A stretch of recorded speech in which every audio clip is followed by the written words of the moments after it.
Welcome back to the second edition of Apex Week. I am ShadowsReign, and we are going to be talking about the G7 and the triple take. So if you do enjoy the video, make sure you hit all of those algorithm pleasing buttons.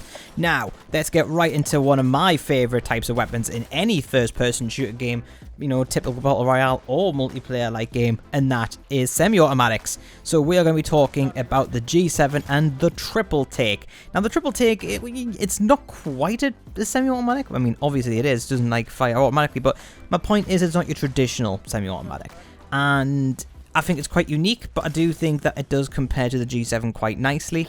The G7, you could say, probably goes against the 30-30 a little bit better, but compared to how you're going to be using the triple take, I think the G7 is going to be its more realistic competitor. Now let's get right into it and break down the damage. So the damage on the triple take is 21 per shot. However, you do fire 3 shots at a time, so you can do up to 63 damage per shot. Compare that to the G7, which is 34. The headshot, if you manage to land those, which to be fair, if you are using a semi-automatic like weapon or a marksman rifle in general, you should be prioritizing those. 37 shot like damage per shot on the triple take. Again, multiply that by 3, and that's going to be, well, it's going to be well over 100 damage if you can hit that. Well, just slightly over 100 damage. Next on the G7, it's going to be 60, which is still pretty damn high.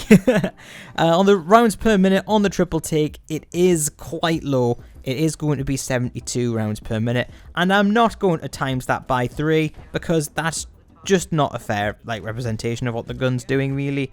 So 72 per shot, well, 72 rounds per minute per shot. Bloody hell, I cannot speak today. G7 is going to be coming in at 240. And they said 640 there. I can't get my words out today, can I?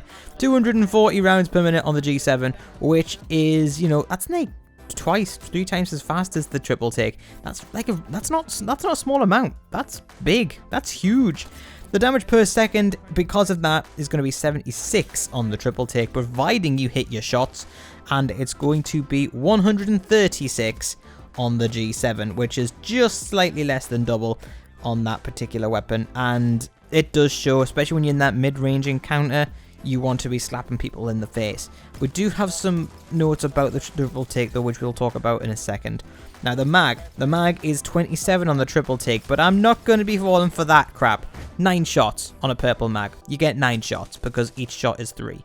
And 9 times 3, 27. So yeah, we got that. It's going to be 20 on the G7. So 9 versus 20 for all intents and purposes.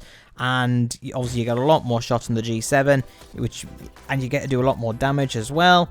So each shot is worth more on a G7 too, which is most important to bear in mind.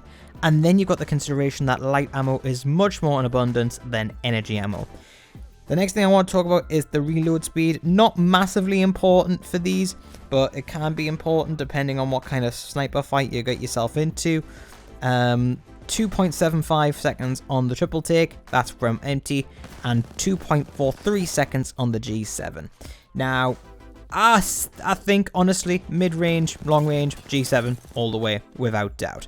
Because you've got to charge your shots on the triple take, you've then got to, release it at the right moment. There seems to be a bit of an odd, bullet drop on the G7. Not the G7, the triple take, which is, hard to grasp because the bullet trails are that thick. You can't actually see where the bullets drop to.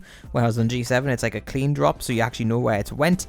And then there's the flip side of that though. The triple take is going to be your close to medium range marksman rifle, and your G7 is going to be your medium to long range marksman rifle. And you might be thinking, that's just madness. What the F are you talking about, Craig? Well, the triple take can act as a shotgun up close. Not a brilliant shotgun, granted, but it can act as a shotgun up close and really pressure teams. If you get a choke off as well, it's a lot easier to hit people up close than it would be at range with a triple take. And it does put teams under a lot of pressure. So if you're sat there, you've got like a car or a vault or something else in your pocket, yeah, splash your damage. You need to quickly get out your secondary weapon while they're sat there reloading and bopping up and down like a fish. Then yeah, you got a pocket shotgun there, and then you can then use the mid-range to then pick up teammates at mid-range as well. So I do enjoy that about the triple take. The G7, consistent damage, get that double tap on there, and it's just ridiculous, especially up close.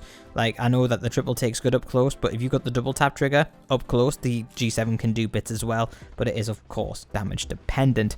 But that's what I think of it, people. If you know, what do you think? Let me know in the comment section below. As mentioned, I am on holder, which is why we are having Apex Legends week, because Connor and Donnie have been helping me out massively with getting footage for all these weapons, and basically these videos that are coming out this week. So if you do enjoy, make sure you hit all those buttons below, say thank you to them, and I will see you upon my return.